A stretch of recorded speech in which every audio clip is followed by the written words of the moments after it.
Your mom's a classy lady, and also a cool spaceship. It's NES Works, episode 117 with the Guardian Legend. You lack personal hygiene, you understand that?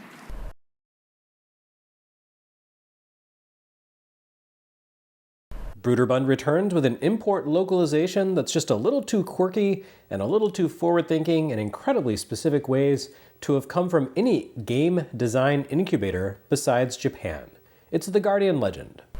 Now, I touched on this game not too terribly long ago in Metroidvania Works, but that really only concerned its place in the lineage of action role-playing games. Here, we're going to take a closer look at the Guardian Legend's place in the NES lineup and in the history of video games as a whole. The Guardian Legend, of course, comes to us from Compile, whose work we've seen fairly frequently here on NES Works, and in abundance on Seigaiden. Compile dabbled extensively in many different genres, exploring any number of concepts throughout their lifetime, ranging from billiards to puzzle games. The company especially shined when it came to shooters, and their work tended to push the limits of its respective hardware while pursuing interesting gameplay. Think Gulkov and Zanuck, technical showcases with inventive power-up schemes. The company also demonstrated a surprising knack for action RPGs as well. Their most notable release in that area was Golvelius for Master System. But they also did some impressive contract work for other publishers, including the Famicom port of Romancia and Higemaru Makaijima for Capcom. The Guardian Legend combines both of these disciplines into a delicious stew, whose main ingredient consists of the question, what if The Legend of Zelda skipped the dungeon element in favor of Zanuck scenes? It's a weird question, but I'm grateful that they took the time to ask it, because it resulted in a truly memorable creation. In the process, the company more or less reinvented both the action RPG and the shooter. The Guardian Legend places an emphasis on twitch skill that you rarely see in action RPGs, even in Compile's own Golvelius, while introducing not only a sense of persistence, but of permanence that goes beyond even the most complex power-up schemes found in regular shooters. The format of the game resembles an inverted balance of the Blaster Master dichotomy, where that game treated the vehicular scenes as the exploratory action RPG component, thanks to the player's ability to beef up their battle tank's capabilities over the course of the adventure, and relegated the on-foot sequences to a fairly vapid top-down shooter. The Guardian Legend does the opposite. Here, the multi-format action turns the vehicular sequences into simple shooting challenges, while placing the action RPG components primarily within the top-down, on-foot scenes. Although in this case, the line between vehicular and character action blurs considerably, given that the main character is the vehicle. The Guardian Legend is very much a product of its time. You play as Miria, a cute girl in sexy bikini armor straight out of mid-80s anime, who can also transform into a spaceship. Did you get your Letta in my Zeta Gundam, or did I get my Zeta Gundam in your Letta? The world may never know. Miria finds her way into the core of an artificial planetoid called Naju, which has appeared suddenly in Earth's local space in a way very unlike your usual massive celestial object. It turns out Naju is an evil artificial planetoid full of monsters and bad vibes, and Naju will cause the destruction of all life on Earth. So Miria flies out to intercept Naju and activate its convenient self-destruct mechanism.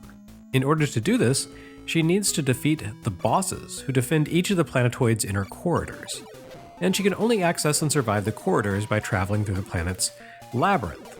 Here we find the setup for the game's division of action. You wander the labyrinth on the surface in order to uncover and unlock the gates of each of the corridors. Then you battle through each corridor to destroy the boss within, which usually allows you to move along to the next phase of the action. This effectively amounts to a decompressed take on the Guardian Legend's predecessor, an MSX shooter called Gartic. Gartic looked superficially like a normal shooter, but that impression quickly faded once the game began in earnest. Consisting of a series of single-screen shooting challenges, Gartic allowed players to move from one screen to another once they defeated all enemies in the current scene. The trick was that you could often choose which direction to move when shifting to the next screen over, allowing you to traverse a labyrinth of interconnected spaces as if Zelda or Pit-Pot suddenly became a shoot-'em-up. What you see in the Guardian Legend, called Gartic Gaiden in Japan, is simply the components of the original Gartic broken out into discrete formats.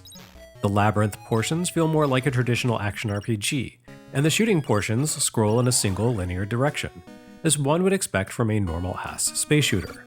However, the Guardian Legend's distinct combination of the two offers something wholly unique in gaming. Despite breaking its play concepts into separate modes, the two formats retain substantial interplay by making the heroine your playable avatar in both a shooter and adventure formats. Powers and upgrades that Miria acquires in one mode transfer to the other.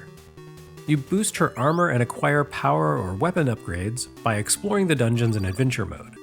And then, those enhancements translate into improved combat capabilities in the shooter scenes as well. Keys and weapons acquired by defeating bosses then carry back into the adventure zones, allowing you to range further and face more difficult environments in the labyrinth, which in turn improves your survivability in the shooter scenes, and so forth. It's a marvelous gameplay loop that applies part of the fundamental appeal of the action RPG to the shoot 'em up. Namely, the knowledge that even if you're not especially good at the action component of things, the RPG elements will allow you to eventually become powerful enough to tank the twitch parts. And it's not like the Guardian Legend tries to hide its nature from players. Anyone somehow expecting a pure Zelda-style adventure will immediately realize that it's no such thing as soon as they boot the prologue scene, a fast-paced shooter sequence. The first shooter scenario is tough enough that you might have to take a couple of stabs at it before you can defeat the boss, but it's balanced reasonably enough that anyone who has a few NES action games under their belt can hope to overcome it without too much trouble. And from there, anyone expecting a pure shooter will also be quickly rebuffed by the opening narrative and the transition to free-roaming overhead combat. The labyrinth consists of a single large hub with gates connecting to a number of corridors, as well as deeper areas of the labyrinth. As you venture outward from the main hub, the challenges you face grow progressively more difficult. Enemies attack more vigorously, appear more frequently, and soak up more damage. But again, Miria continues to grow in strength as she overcomes different challenges. You'll rarely find yourself limited to a single path for pursuing progress. Each labyrinth zone contains multiple corridor entrances, and while at first you might not be able to take on the intense shooting of the zone's boss lair, the supplemental corridors tend to be less overwhelming while offering prizes at the end that will boost your odds of survival against the boss. Miria can collect better armor, a dozen different sub-weapons, health upgrades, and enhancements for her primary weapon. She can also collect chips, a key component of the game design, and an example of the Guardian Legend's thoughtful balance. Chips serve as a secondary form of energy, a little like magic points in an RPG. But they do more than that. Chips function as currency, allowing you to buy new weapons and upgrades in the shops you find scattered throughout the dungeon. And as your chip level rises, your primary weapon grows in power. Finally, chips fuel your special weapons. They're expendable. This forces you to balance your use of powerful secondary attacks with the fact that doing so will diminish the power of your main weapon, and that you won't be able to restore your max base attack power until you manage to max out your chips again.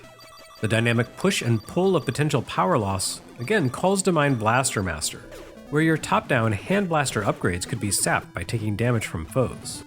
Only here, you actually have agency over those downgrades. You can hang on to your chips and rely entirely on your main weapon if you like, or you can go in guns blazing and accept the fact that you'll return to the labyrinth with your default gun diminished. It's your choice, and in my opinion, this makes the Guardian Legend the first shooter to properly attempt to build on the risk-reward element of Galaga's tractor beam sacrifice gambit, where you could give up a life in order to double your firepower while also doubling your hitbox. By 1989, shooters had largely settled into simple, linear power-up systems like the one in Darius, or the occasional player-selected system like that of Gradius. The Guardian Legend's upgrade system, in which players acquire permanent alternate weapons and cumulative max strength boosts, was something entirely new in shooters. In fact, the give-and-take dynamic of chip expenditures was fairly new in gaming as a whole. It wouldn't really manifest in another game, at least not that I'm aware of, for another decade, when it appeared as a fundamental pillar of Final Fantasy VIII by way of the Junction system, which allowed you to boost your character stats by tying them to magic skills, and then forcing you to choose whether or not to weaken a stat by expending the associated spell in combat. This is a fresh, inventive take on two genres, the kind of mashup the NES library has proven increasingly adept at. That said, the Guardian Legend does have its shortcomings. The various labyrinth zones and corridors tend not to vary all that much from one another, outside of the background tiles, color schemes, and enemy spawns.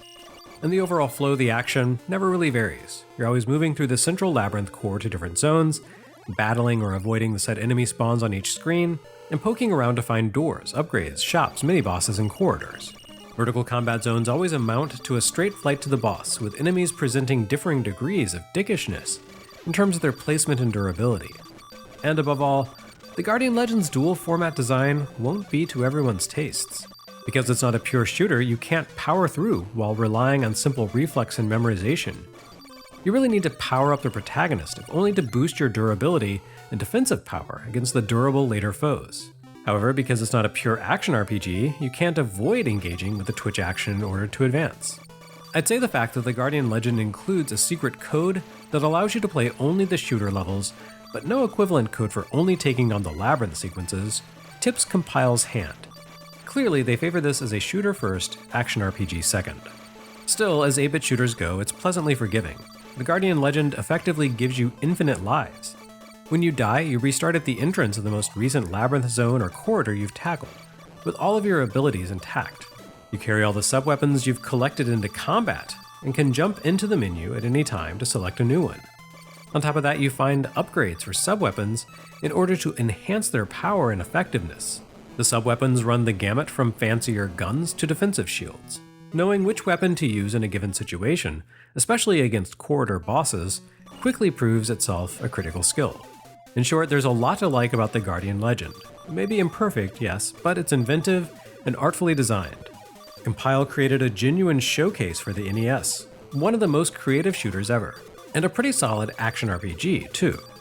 It's a shame that so few other developers have attempted to duplicate Compile's work here. The most notable attempt showed up nearly 20 years ago at this point, with WayForward's Sigma Star Saga for Game Boy Advance. A flawed but well-meaning attempt to do the Guardian Legend thing with a heavier emphasis on the action RPG and story elements. Otherwise though, the Guardian Legend has largely been forgotten. But looking back to 1989, it was a real sleeper hit for the NES. And for those who actually gave it a try, it was a fun, fresh palate cleanser after the unapologetic brutality of Ninja Gaiden. Even Nintendo Power didn't initially have much to say about the Guardian Legend. It received a brief mention in the January-February 1989 issue, but not a full feature at the time of its release. No, the Guardian Legend wouldn't get a proper Nintendo Power blowout until half a year after launch, when a multi-page spread showed up in the November-December '89 issue. To me, that reads like the magazine belatedly realized that it had slept on an excellent release and scrambled to give it its due. I mean, that's the very definition of sleeper hit, so it kinda works. And thankfully, decent games tended to have longer shelf life back in the NES era, so it wasn't too late to snag a copy of the game by the time Nintendo Power gave it the deep dive that it deserved.